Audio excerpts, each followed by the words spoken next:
HanselMinutes.com.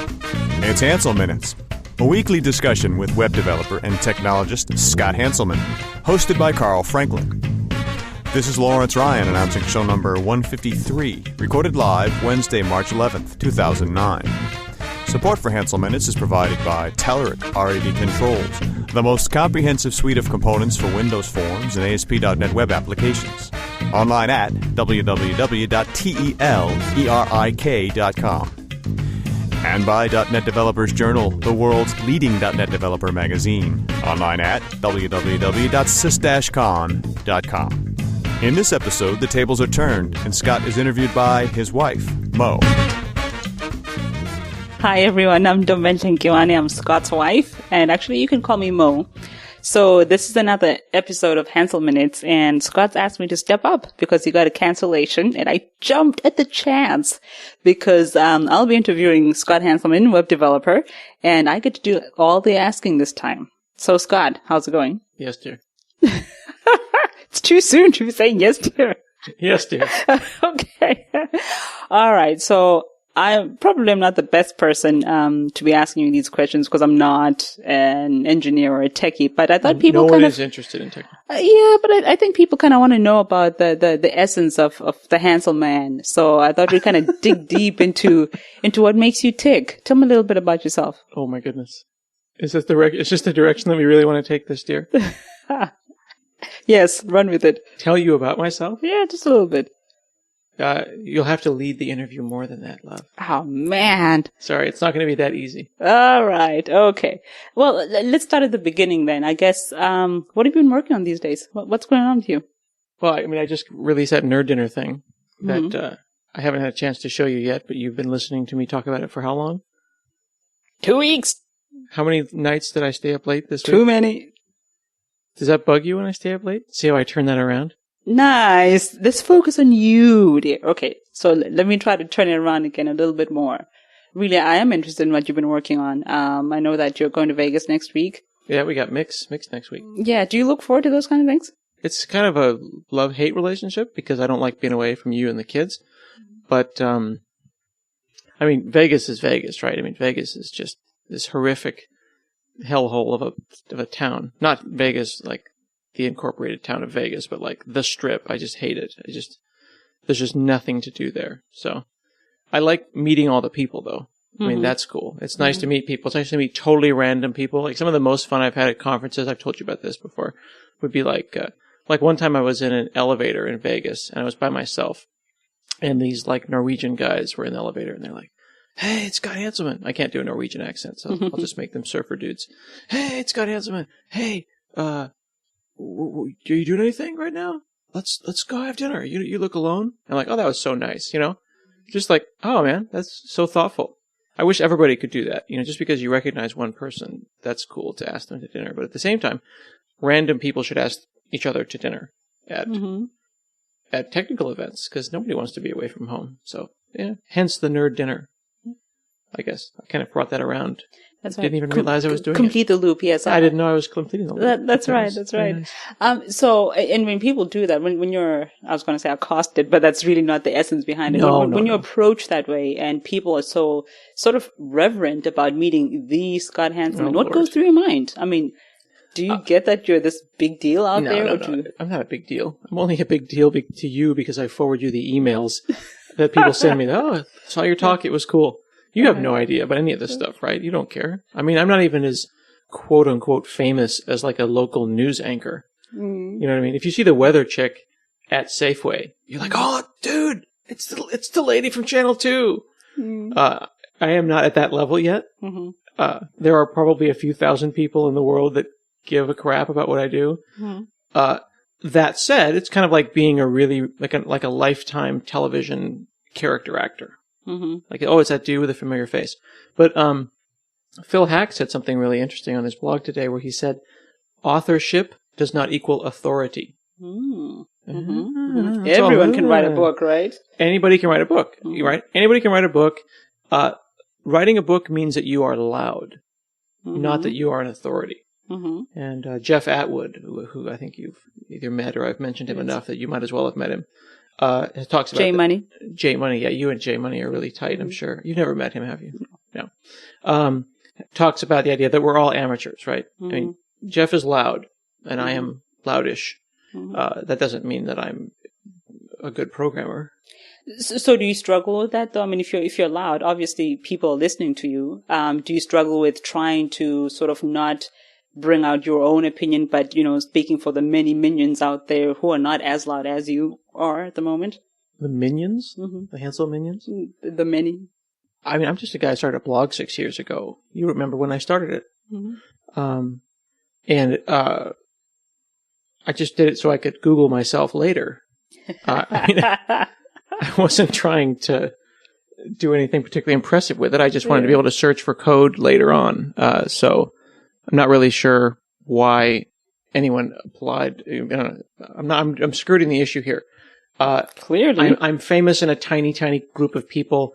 And sometimes when you put enough of them in a town, it's like I'm famous for a little bit. Like Bruce Campbell, the actor, which you said once, who? That's but right. now you watch Burn Notice, so you think Bruce Campbell's awesome. But you know what I'm saying? You don't know who Bruce Campbell is. You would see him at Safeway and you go, hey, who, is that guy from Burn Notice? That's not famous. That's not like Tom Cruise famous. Like I'm looking at Twitter here and like Ashton Kutcher is on Twitter. Right? Okay, so like I've got 8,000 people that follow me on Twitter. And you're like, yeah, that's creepy. Stop tweeting about the kids' poop. Ashton Kutcher has 150,000 or 220,000 people following him.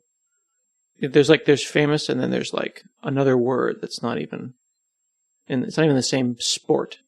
It's not even the same ballpark. So what do I think about this? It is what it is. I don't think about it. And are you really that humble, or are you just sounding humble? No, it's not about being humble. It's about, you're mean, man. What kind of questions are these? Are you faking it, or is it real? Am I faking humility? No. Yes. Most people who have any amount of fame at all are probably have a great deal of self-loathing, and I probably have that too. Everyone's got that "what have they done for me lately" thing. Ultimately, I am a teacher. It's like I was at my buddy Greg Jackson called me and said, "Come down to Portland Community College and give a talk." Right? I went out. This was last night. So I went over and I talked to his 202 level ASP.NET class, and they're using the book that me and Bill Evian and Devin Rader wrote, mostly Bill, and they're using that as their text. And like the first thing out of their mouth was like, "Wow, you're not as fat as you were in your book." Thanks. That guy. Clearly, they got the point of the book. They got the idea of the book. Yeah, you're not. You're much younger in person. And I talked to these guys for like 2 hours, 3 hours. I mean, I was there till like 10, right? I mean, they stayed way late at a community college. And oh man, I forgot how good I was at that. And I'm not saying good at speaking. I'm talking about good at teaching. So all this Microsoft shill, Twitter blog, blah, blah, blah, blah, it's all BS. I'm a teacher. And teachers don't necessarily know what they're talking about, which is another important thing to note about teachers. And I've told you this before. There's a certain amount of hubris involved in being a teacher, because you think you might possibly have a better idea than the students, but you still maybe just a chapter or two ahead, right? And you're not really awesome until you've taught the class a couple of times. Man, this is hard. I listen to NPR and Neil Conan and all those guys, and they're jumping in every 30 seconds. You've been going on for like 5 minutes here. So tonight, now the next question, dear, should be, why do you talk so much about yourself? That's right. How does one shut you up, really? No, I'm pretty interested in that, because you're talking about teaching, and connect that to ego. I mean, we've talked about this a little bit. Well, what feeds you? I mean, my dad always says, like, what feeds your spirit? Right? And he always said growing up, if you, and people can go listen to the podcast where I interviewed my dad. He always says, like, if you want to dig ditches, if that feeds your spirit, do it, right? My little brother always wanted to be a fireman, so he's a fireman, and that's what feeds his spirit. That's what he likes to do. I just really like to run down the hall with an open laptop going, dude, check this out.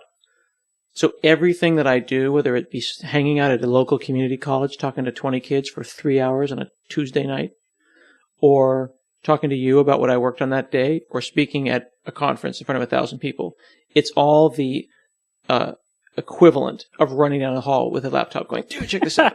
So I've got to laugh. I have visions of like, Lele and, other nieces and nephews who are like, Uncle Scott, I have a quick question. And then, they get this long 20-minute answer to their quick question. No, okay. And it's So like, man. What you're referring to is when one of our nieces came over from, I think they were coming from Tanzania, and they said something very innocuous like, why is it this time here and it's like, 2 a.m. in Tanzania? And I was like, well, here, hold this. Here, okay, you're the sun. All right, here. Yeah, use the orange as the sun. Right, use the orange as the sun. I'll be the moon. Okay, quick. Turn this 23 degrees. Okay, so the earth is tilted like this. All right, now move this. Here, I'll hold the sun. You move. So then suddenly the question about what the temperature, it became a lesson on the solar system, and like, they groaned. Mm-hmm. How could they not find that awesome? How could these people not want to listen to Science Friday? Do you know what I'm saying? Yeah. That's a teacher. Yeah. Like, talk about, here you go, dear. You know how Zenzo will say, like, why is the sky blue or whatever? Mm-hmm. And he's like, our son, he's 3, right? I'm like, well, here's how light refracts. Okay, let's go to the Science Museum, Zenzo, and let's talk about a prism. Here's the visible spectrum of light. That's right, because I, in my infinite wisdom, when I'm asked why is the sun blue, the sky blue rather, half the time I'm thinking, I've got to, change the baby, I've got to do this and that, we've got to move on. So, my answer in its wisdom is because it's not red or something like that. And you're going to really, give it the respect that it deserves and sit there and dig into this. I think it says a lot about the kind of person that you are and your desire to share this knowledge. But moving on just a little bit, talk real briefly about your path. I know you've talked about this with your dad, about how you got to this point, but I want to go back to my initial question. What is it that makes you tick? I mean, what is it that makes you so passionate about this stuff that you do? Why don't you get tired of it? You've gone to... About this stuff? Like programming? Yeah, programming, web development, .NET, this whole thing. How do you keep it fresh? Frosty. How do you keep exciting? How do you stay frosty? I taught you that. Stay frosty, and you never I'm owning staying frosty. That's you never all even saw me. the movie. You never finished the movie. I'm and I love that you can watch Terminator, the TV show, without having ever watched or wanting to watch even a single Terminator movie. Bringing us back to the issue at hand here. Woot! Wait, yes, wrong time to say woot. No, that is not an appropriate time for woot. What was the question? What drives me? I don't know. I mean, it's empowerment. Like, why do I try to keep a running tally of the groceries in my head and see if I can come up with the total within $1 faster than the chick at the checkout thing? Mm-hmm. Because it's cool. It's interesting. I was going to say it's cool. It's not cool. I wasn't cool in high school. Nobody wanted to be my friend. Okay. No, but I mean, how can you not, right? One of the examples that I gave to the guys at the kids, the 30 to 40-year-old men and women that I met at the local community college yesterday. Kids! Mm-hmm. Was, if you took apart your toaster oven, if you took apart your clock radio, if you put it back together again, these are all the signs of wanting to be a computer-minded person. Not even a computer-minded person, but an engineer, wondering why it works. Like, I give the example of teaching your sister how to drive a car. Mm-hmm. Her concept of the relationship between the steering wheel and the wheels when I was teaching her to parallel park was that the steering wheel disappears into the dashboard. Mm-hmm. There's this like steering shaft that goes into the dashboard, turns into magic, and then the wheels turn, which is probably your perception of how the nonsense. Which is probably your perception. Nonsense! You know what I'm saying, though? Yes. It goes. It's attached to the dashboard, right? But then there's a cloud of magic smoke inside. Happens under the hood. A miracle. It moves exactly. Right. If your mind goes farther into the dashboard and you want to rip the dashboard open and find out what's going on, then you may be a computer person. It's not a qualitative judgment about being a good person or a bad person. Right, sure. I'm not, you have the curiosity for this thing, I mean, you have an MBA. I don't. I could really care less about that kind of thing. But after what, 15 years, 16 years? What time is it? This is year 17, love. So 17 years into it, I mean, how do you still stay as passionate about it as you are? I mean, I've met teachers who initially, when they believed, when they started teaching, believed and were gung-ho, and the system kind of, beats it out of them slowly. How have you stayed as passionate as you are and as committed to being on top of, anything that comes out? I mean, I caught this thing on NPR today where they were talking about, Twitter. They were interviewing the two guys, Bev and somebody, Biz and Ev, and they were talking about, and Biz and Ev. But I remembered you, 2 years ago saying, I'm going to tweet, you were talking about your blood sugar, and I remember thinking, what is this? I tweeted my diabetes for a day, 24 hours. And so you were on top of it. You thought it was weird then. Yeah, and of course it's a little weird now, but still, how do you stay? You clearly enjoy it. You enjoy what you do. There's two different things that you've brought up there, though. One is keeping up on technology, which might mean getting a new cell phone or making sure you have the best DVD player. Like we don't have a Blu-ray player. Mm-hmm. We will soon. But we're up on technology in some sense. And then there's keeping up on pop culture and technology, what they call memes. Mm-hmm. Twitter is a fad, but compared to Facebook, mm-hmm. Twitter can't even be seen. There's 8 million people on Twitter. And I think the only reason that it's fun to talk about Twitter is because it's fun to say the word tweet. That's my theory about why people think Twitter is cool, because it's fun to say tweet and Twitter. There are 175 million people on Facebook. Okay, put that into perspective. Right. Twitter could grow the way it is growing for the next 200 years, and it would never catch Facebook, ever. Facebook is mainstream. Twitter is a niche. So I'm trying to make the differentiation that there's being up on stuff like, having a new computer, the newest computer, mm-hmm. the newest iPod or whatever. And then there's being up on all the internet memes. They're kind of two different, they feed two different things. Mm-hmm. Twitter feeds an addiction to being connected and an addiction to being, an urgency addiction. Right. Right. The Stephen Covey quadrants about urgent, important. Mm-hmm. Yeah. Neither urgent nor important. Twitter's nice because it is neither urgent nor important for the most of the time, and then suddenly something really important and urgent happens, like a plane hits the Hudson, and then Twitter finds out first. But for the most part, Twitter is very low on the urgency stuff. So that's one thing. So Twitter and memes and all that kind of crap and funny videos on YouTube are neither urgent nor important. Right. But computers getting faster and more memory, and the move from 32-bit to 64-bit processors, and going from unmanaged code to managed code, those things are both urgent and important. And those things are interesting. And that feeds a whole different part of me. So there's keeping up on memes, I have less patience for. I don't really care what the new hot hip thing is. I'm never going to be like Robert Scoble. You know Robert Scoble? Mm-hmm. You have no idea Robert Scoble is. Who is Robert Scoble? I refuse to answer that. Really, I mean, we don't have enough time in this interview for me to dig. Wait, this is about you, right? Okay. The way that you're dodging this question is, hold the microphone there, love. The way you're dodging that is lovely. You've heard Robert Scoble. So Robert Scoble is like the quintessential up-to-date, super connected meme person, right? Mm. I would like to be I want to be more focused on the technology, on the programming and the computer side of thing, and not on the social graph part of things.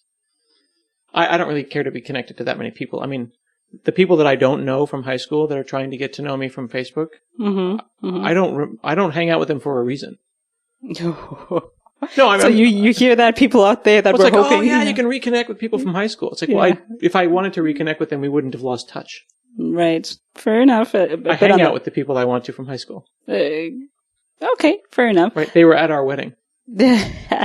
All two of them, Yeah, I'm just saying. But again, I mean, though, I think you're answering the fluffier side of the question. How is it that you kept this attraction with what it is that you do? So many people surge for so long. I mean, I know of many people who are in their 40s and 50s that haven't found this one thing that really motivates them.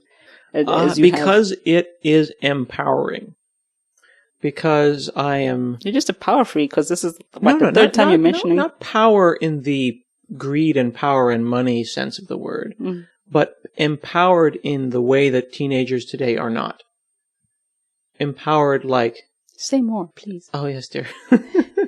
Empowered like... I have no tolerance for like a 13-year-old. It's like, it's summertime. Yeah, I guess I'll hang out with my friends. I really can't. Not much I can do. I'm only 13. I'm only 14 or whatever. Mm-hmm. Man, when I was 14, I got a job. I got a job permit, and I went and I folded shirts at Nordstrom's. When I wanted to get a car, my dad said, good, get a car. I wish you all the best. Good luck with that, son. Right. And I went and I bought it for $300, and I paid in payments. This is like the this is the part of my personality which is like, get off my lawn, you damn kids. Be empowered. Get out there and do it. And what's great about programming is that you can think something and then make it. Mm-hmm. Did you see what I'm saying? Yeah. Like, have you ever looked at an Excel spreadsheet? You do stuff in Excel because you're like a business person. Mm-hmm. And then you look at those numbers and then you can envision the crazy pivot table. Mm-hmm. It hasn't been done yet. And you say, I can do this. Okay, imagine that feeling times 1,000. That's what programming is like. And that's what you feel every day. I mean, maybe not necessarily every day, but that's what's allowed you to keep staying with this. Well, yeah, it keeps you from feeling helpless. I mean, it's so sad to look at someone's, this is horrible. You ever get a resume from somebody for some technical job and then you turn like the paragraph marks thing on? And suddenly, instead of seeing like nice tab stops and stuff, you just see ... Boom. Sorry, delete, thrown away. Right. I mean, I don't really mean that, but I kind of mean that. It's like, if you couldn't master Word and the basics of the tab stop, am I really going to hire you because because I don't want to see a whole colorful array of tabs and spaces and chaos. And, I know when this line's 11 point and that line's 12 point. That shows attention to detail and empowerment. So the point I'm making is that to master a piece of software, even a comparatively simple one like Word or PowerPoint, is the first step. Mm-hmm. And the feeling that you had when you learned Word, right? Mm-hmm. And when I moved you on to like Gmail and you hated it and then you got it and then suddenly you're tagging and starring and searching and you're like, oh yeah. Mm-hmm. There's the movement from non-computer person to power user to programmer to really good programmer. Each time you level up, oh, that's so sad. Just because I'm putting this in gaming parlance. Each time you level up like that, as you reach level 70, you're getting more of a sense of, wow, I can do this. I can make things happen. Someone can send me a text file and I can sort it and split it and make everything uppercase and send it back. Boom. It's magic, man. How can you not care about this stuff? Oh, I care. I know you do. Oh, I'm gripped. I mean, I am right there with you. Do you know how to make the possible out of the impossible? Well, the .NET ninjas at Telerik do. They just released a huge pack of web controls all built on top of ASP.NET Ajax that'll help you build impossibly fast and interactive applications in no time at all. They've made the impossible possible in desktop development. If you think you can't have a carousel component in WinForms, well, you can. Their Windows Forms suite features a super powerful grid view control and 32 other crazy desktop components that'll give you dazzling WPF-like features, but in WinForms. They do the same thing in reporting solutions with a new design surface like nothing else. Looks just like graph paper.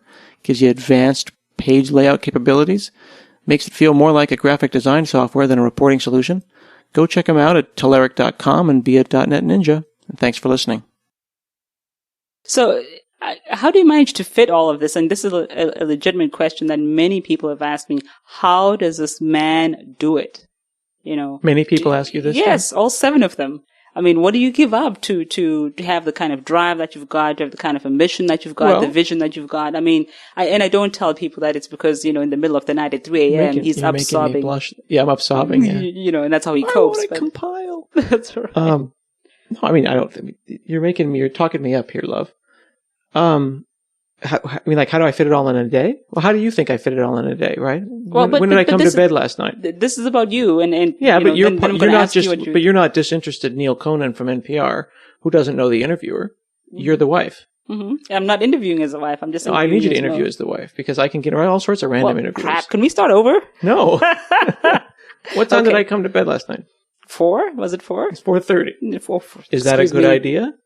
That's what we ask our 3-year-old, That's right. Yeah. No, that is not a good idea. Mm-hmm. But that was a sacrifice. Now, I don't go to bed at 4 a.m. 4:30 a.m. every night. But you've been very supportive in the sense of I can look you in the eye and say, this is important, or this really isn't important. There's some stuff I wanted to get done before mix, and the day after mix is over, we're going on vacation, So it's about balance. So there may be days or even a week or two where I might work crazy, crazy hours. But you've got to temper that with, we went to Africa for a month. We actually borrowed vacation into the next year. Mm-hmm. We've borrowed more vacation than I actually have. So it's like play hard, work hard, I guess. Don't you think that we do that? Well, I think so. I mean, it's always a balance. It's always a struggle. But how do you think it impacts your family? I can't. Well, I mean, it's one of the things. Like you could play with the boys for 10 hours a day, and then 10 solid hours play with them, and then on the 11th hour, say I'm going to go and do something else right now, and they would make you feel like you did not spend enough time with them. Yeah. Why won't you play with me? Daddy. Right. So I mean, what do? We get up about what's an average day here? We get up about 8. 8. Yeah. We get the boys ready for school, take them to school. Then I, like a nomad, run from free wireless to free wireless, from Panera to Moe's to Chipotle and back. Sometimes work at the house. And I'll work until maybe, 5 or 6. Sometimes earlier, sometimes later. Kind of depends on what's going on at the time. Mm-hmm. We eat. We play with the boys so we're pretty much I'm with the boys from like 5 to 8, 5 to 9. I try to squeeze as much of that as I can. Right. And put them to bed. Then depending on whether or not we watch TV or we hang out or read books or do the taxes or yada, yada, yada, we go to bed at 1 or 2, get up at 8. So I mean, we get to, we spend 3 or 4 hours. I spend 3 or 4 hours with the boys. I spend 4 to 6 hours with you, plus an 8, 10 hour day. I mean, we get there's a lot in a day. There's a lot of time. When you go to bed at 2 a.m., there's a lot in your time. Mm-hmm. And then on the weekends, I get to hang out with the boys all weekend long, which is cool when I'm not traveling, which I don't travel too much. And on those times when I get a sense that I'm maybe stealing an hour here or stealing an hour there, I try to give that hour back. Wouldn't you agree with that? I would indeed. Okay, why are you smiling? Why are you teasing me, man? You're very conscientious about giving back what you've taken, and I think that's very awesome. So, what inspires you? What's your source of inspiration as you try to cram so many things into one day? My source of inspiration? Yeah. Well, I mean, all of this work, and there's the work of the creation, the creating stuff. But the older making something out of nothing. Making something out of nothing. Yeah, that's cool. Making as much stuff as I can. But getting not working anymore. Right? As in retirement? Or yeah, hell yeah. Mm-hmm. That's what I want to do. That was our plan, right? You are still my wife / interviewer. That is the plan, right, dear? Oh, okay. To stop doing this as soon as possible. Now, I may still Let me take a memo here. Okay, that's the plan? You know what the plan is, right? The plan is to be done as soon as possible. And the cool thing about the plan is we may not necessarily stop doing any of this stuff. Mm-hmm. But at least then I wouldn't have to go to work. You know what I'm saying? Mm-hmm. But I think I'd probably go teach high school. That would be my retirement. Mm-hmm. I think so, and that retired? ties into what you were talking about before, that you are a teacher at heart. Yeah, I'm a teacher. I work for Microsoft because it lets me work from home and it lets me be a teacher. That's pretty awesome. I'm not a professional fanboy, although I think some people might think I am. What is my job, dear? What do you think my job is? Again, you do such a nice job of turning. No, I mean, what do you think my job is? People are interested, in my opinion, and really. No, I'm honest. I'm people in this role. People have emailed me personally, and this is my podcast. What do you think my job is? No, this is my podcast because I'm the one interviewing you, and I'm going to own it and focus on that. Why don't we be a team? How's that? What do you think my job is? The voice of reason comes back. I think you are an educator. I mean, I think your job really does involve a lot of teaching and reaching out to people and that type of thing, community building, et cetera, et cetera. It just happens to be community building. What is that?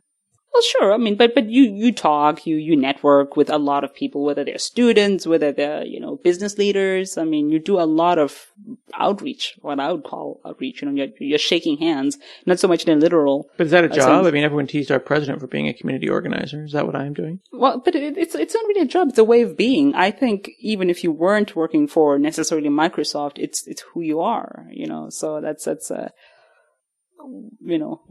what was it that Mandela said, talking about prison is a state of mind type of thing. It's just, this is who Scott Hanselman is, right? This is what you do, regardless of whatever whether label, I'm getting paid or not, called whatever label title you want, right. Payment, no payment. I think that's a good answer. I didn't think you could pull that off. How would you answer that? No, question I couldn't have answered it better. I mean, ultimately, see, I was listening. Yeah, I'm just testing you. Yeah. It's the back and forth that makes us a good team. Yeah, I mean, that's the deal. It's about, I mean, I'm excited about stuff. I'm often excited about Microsoft stuff, and I'm sometimes not. I took a lot of Ubuntu disks with us to South Africa. Mm-hmm. But, yeah, and when I'm not excited anymore, then I'll probably go work somewhere else. Wouldn't you think? Because that would be sad to be not excited. Yeah. I think it's wonderful that you have that philosophy. I find it really great.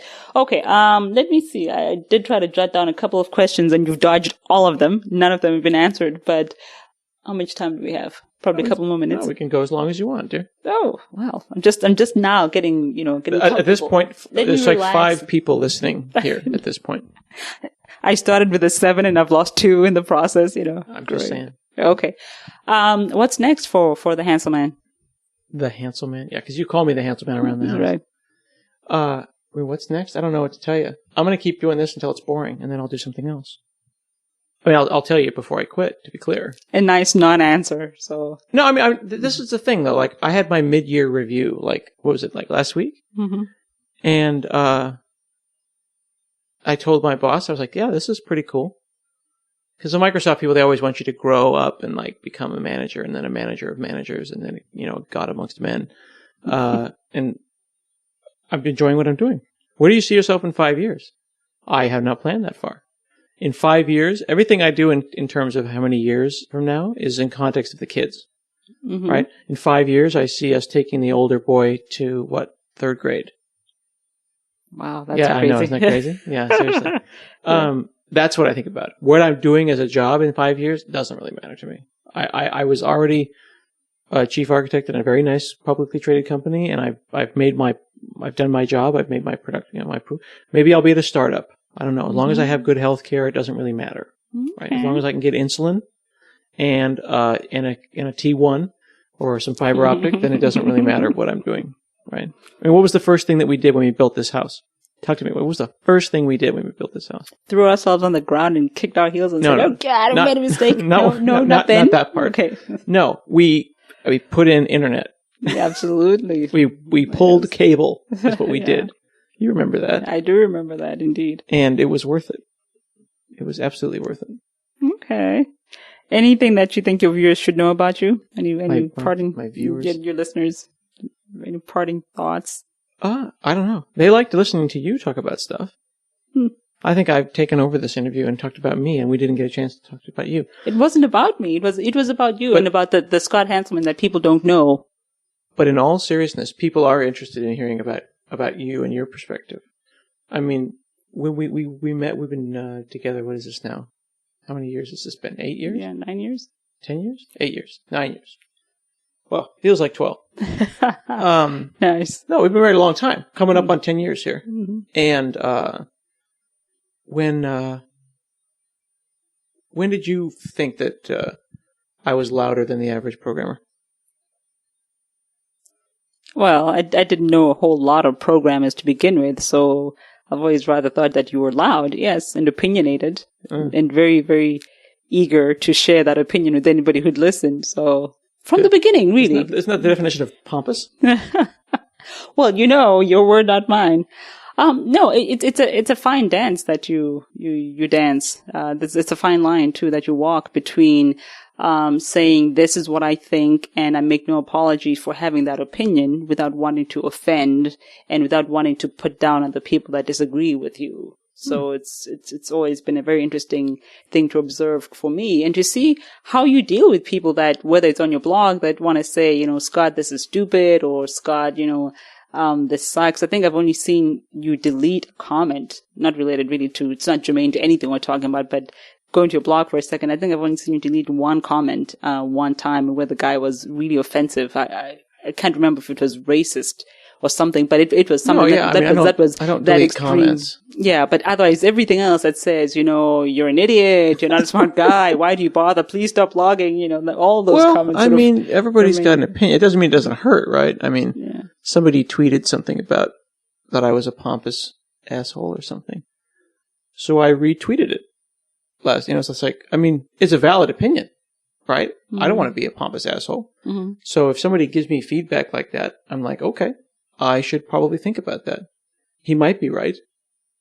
Who am I to, not to mention Jeff Atwood twice in a talk, but he has this thing, he quotes people, so I don't know if it's him or if it's someone he quoted, but he said something, strong opinions weakly held.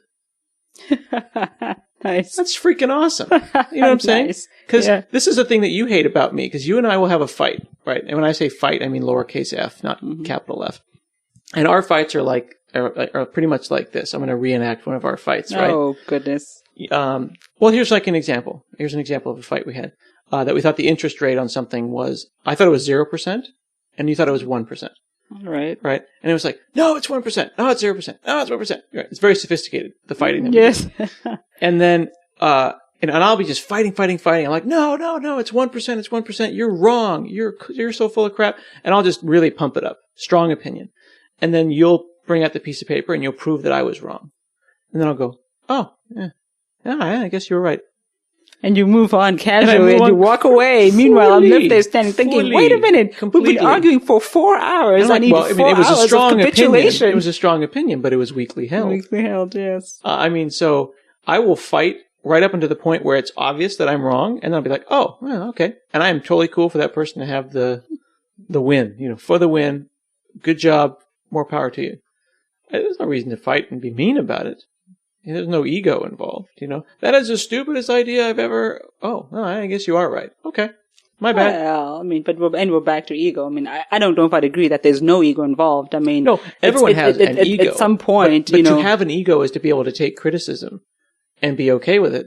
But more importantly, to have an ego is to be able to be a healthy ego, as opposed to just an ego. There's a difference between having an ego and having a healthy one. Is to be able to say, oh, I am wrong. Dude, I'm the first guy to say I'm wrong. It's it's so much easier to fall on your sword than to try to lift up the sword and carry a heavy sword all the time. just let it fall. Let it fall to the ground and just fall right on top of it. That's right. It's path of least resistance. The Japanese model has served us well in the past. It has. As well it should again. No, that is the my bad kind of philosophy of life. You know what I mean? Yeah. There's nothing wrong with being, with my bad. Have an opinion and then get over it. Get over yourself. Yeah, very cool. I know you don't like that. It kind of takes the heat out of the argument at that point, but...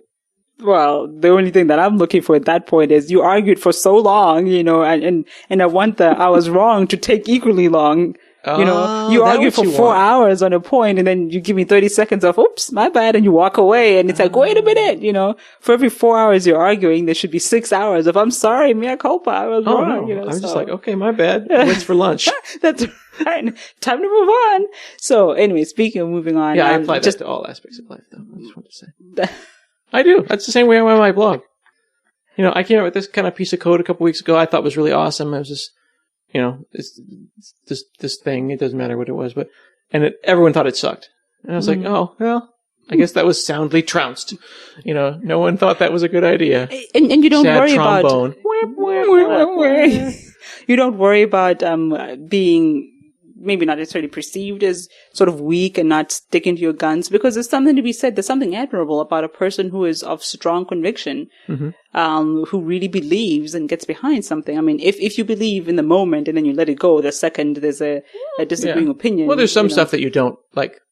There's some opinions that you don't, what's the word? Not capitulate, but you don't back off on.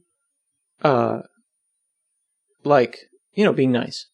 Opening the door for people. This is the stuff that you teach 3-year-olds. You know what I mean? It's not like you tell the kid, believe this, and then, if it doesn't work out, you can pick another thing. There's certain basic, there's a difference between values, the core values and opinions.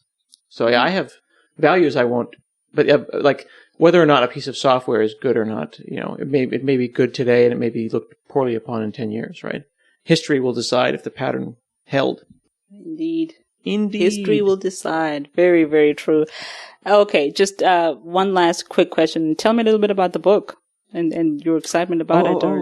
Yeah. The book. Professional ASP.NET MVC. Weren't you excited when I told you we were writing another book? I was stoked. I was like, yes, this is awesome. Right. And translation? Over my dead body. If you write another book, this is the address that you can find me at. That's right. The boys and I will be. And you wrote another book anyway. Yeah. So tell me about the book. It's done. I mean, we're going through edits now. We're looking for grammar. We're looking for spell check.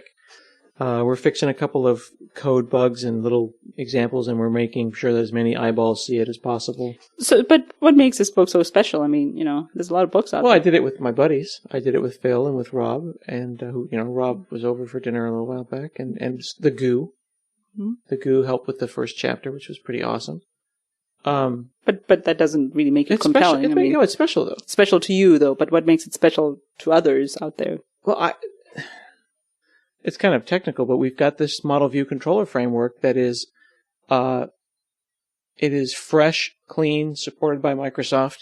We've had model view controller frameworks before on the .NET framework, but I don't know. This one just is special. It kind of makes programming fun again. I mean, it's fun to program on Rails and it's fun to program in Django, but I have a kind of a soft spot for Visual Studio, and it's fun to program in Visual Studio.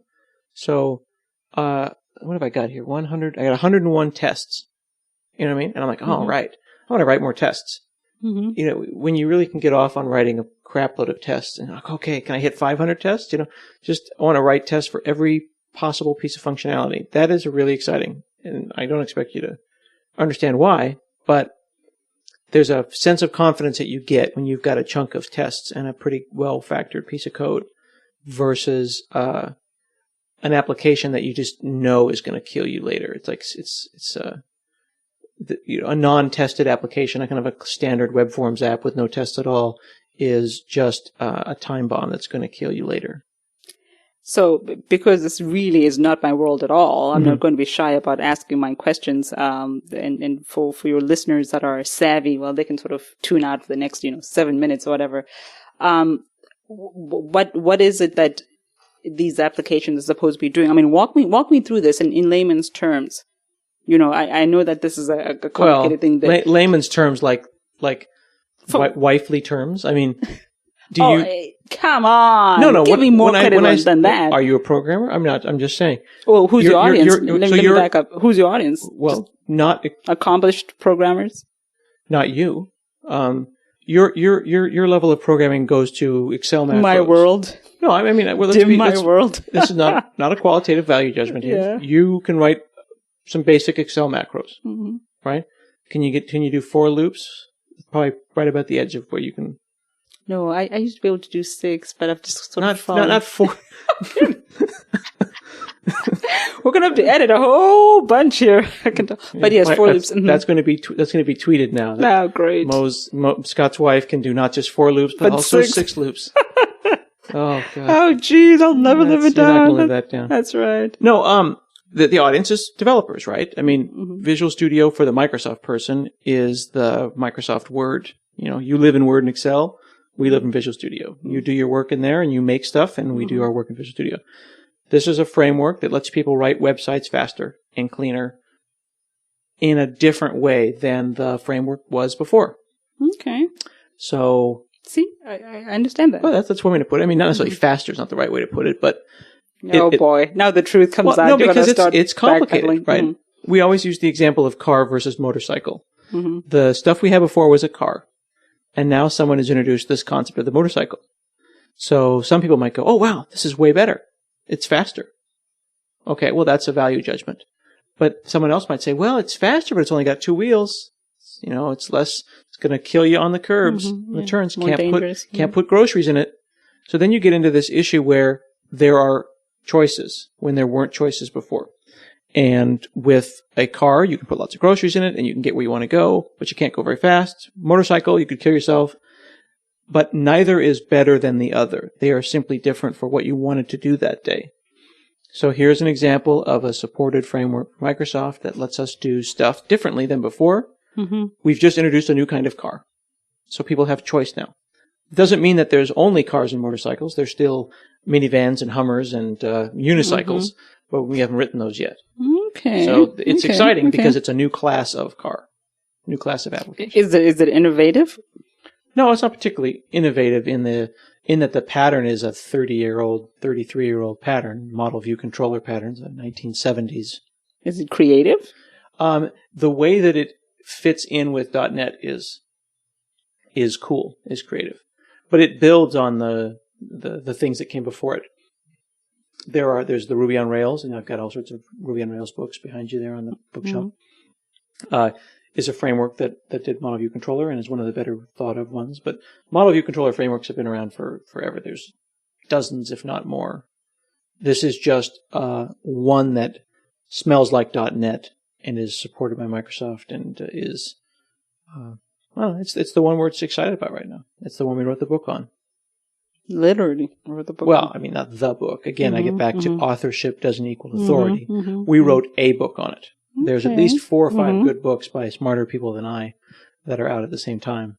But we wrote the book that we could make $5, even $6 an hour with all that with the time that we put into this book.